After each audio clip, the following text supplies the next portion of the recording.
So yes, as Dr. Diaz said, I'm Nicholas. I'm 18 years old. I go to the University of British Columbia, the Okanagan campus. I'm also a goalkeeper for their soccer team, and I have clinically diagnosed depression. The first time I had an instance or had an experience with mental illness, I was about 10 years old. So this is me as a Boy Scout. I had what I thought to be the perfect childhood. I moved around a lot. I had a ton of amazing experiences in countless countries. I lived in, I was born in Canada, moved to Egypt, lived in Holland, and then at this time I was in Houston, Texas. But there was still one thing that I just didn't understand. I just didn't understand what my point of being was.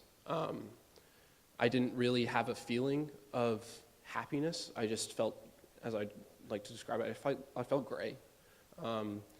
Any ambition that I had wasn't there. I didn't have the typical feelings that a 10-year-old should have. I didn't have the joy that a lot of kids have, and thankfully my parents were proactive enough and identified it quick enough to get me the help that I needed. So when I was 10, I started going to a counselor, and that continued for about a year until I thought that it was better. It wasn't. It was for that time, and I thought I'd be cured. It would be a thing of the past, and it wouldn't happen again.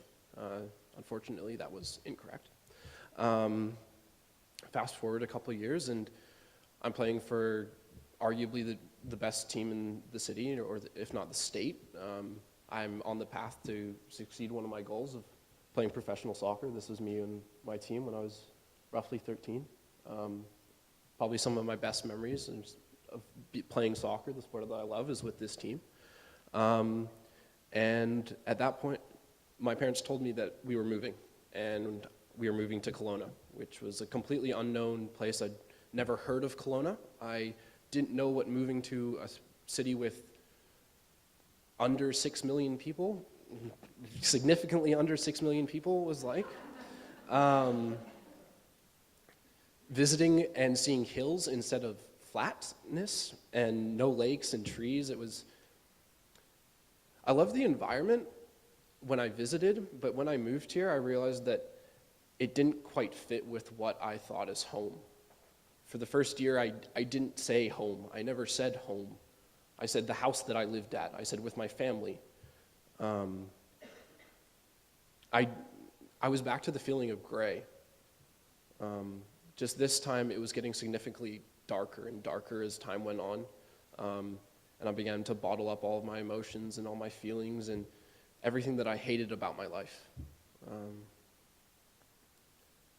I told my parents that they'd ruined my life, and that's, in retrospect, obviously not true. My parents are actually right here. They're like right there. So thanks, Mom and Dad. But during this time, I just wanted to hide. I didn't really show anyone that I was suffering. I put on a metaphorical mask. I went to school, as Dr. Diaz said. I didn't want my friends to know. I didn't want my family to know. I thought that would just be a hindrance and that I would be judged for that. I always wanted to be viewed as the successful person who had everything all figured out at the age of 14, which isn't true and is still not true. That's what I wanted. I would constantly be reminded of the life that I had in Houston and the life that I wasn't living instead of the life that I was. All of the blessings that I had that I now know that I have, I didn't see them. I just saw that my soccer's, it's nowhere near the same. I'm living in a new house. I have to make new friends. I go to school with 30 other people in my class instead of 300. That pain and that sadness, it grew. And it grew to the point where it had to flow over at one point. And this was after roughly a year.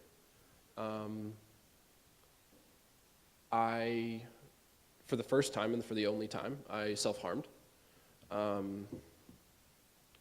It was To be honest, it was relieving. It was scary. It was incredibly scary. But I felt a relief. But I knew that that was something that was incredibly wrong with me, because along with the self-harm, I'd also been suicidal. I'd considered death as the only option, the only escape for any of the problems that I had, that would justify what I was going through and could help me fix what was wrong with me, or what I thought was wrong with me, because I didn't know how to fix it myself. When I self-harmed, I knew on the inside that I had to tell my mom. I just didn't know how. So I sort of hit it to the point where I made it somewhat noticeable, but not came out and like said, okay, look, this happened and this occurred and I need help. When she realized what had happened, we just cried. We both cried. And from there on out, I've been attending counseling. Oddly enough, the location where I went to counseling is less than 200 meters away from the Foundry. When I realized that,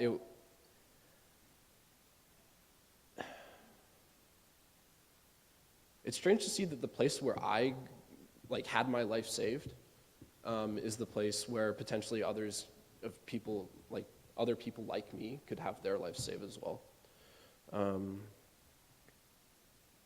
It was a massive perspective change, understanding that a chemical imbalance isn't my decision, that I can't just hide it and it'll go away, that I do need clinical and professional help to help me battle this illness, and that other people like me and kids my age and my friends, and they're going through the same thing. During one of my sessions, for some reason, I was ridiculously early. I was like 30 minutes early. And I saw one of my friends from school coming out after having a session with the same counselor that I went to saw, and that first instance put it into perspective that I'm not the only one in a school of 30. In a class of 30, one of the other kids is going to see the same counselor that I'm seeing. So change that to a school like KSS with 10 times the students in one grade that my school does. The effect is profound, and like Dr. Diaz said, 1 in 5 are possibly affected, and 5 out of 5 are affected, and I definitely believe that wholeheartedly. Even going into university, I have one of my best friends, he came up to me and was like, Nick, I went to the doctor and he told me that I have depression. And before that, I had told him that I had depression. I took medication. I'm not reserved about the medication that I take or the experiences that I have. With ending stigma, being as honest as you can about something that you experience is probably the most important thing, in my opinion. So I'm incredibly grateful that I get to share my story, and hopefully that I get to share it with many other people.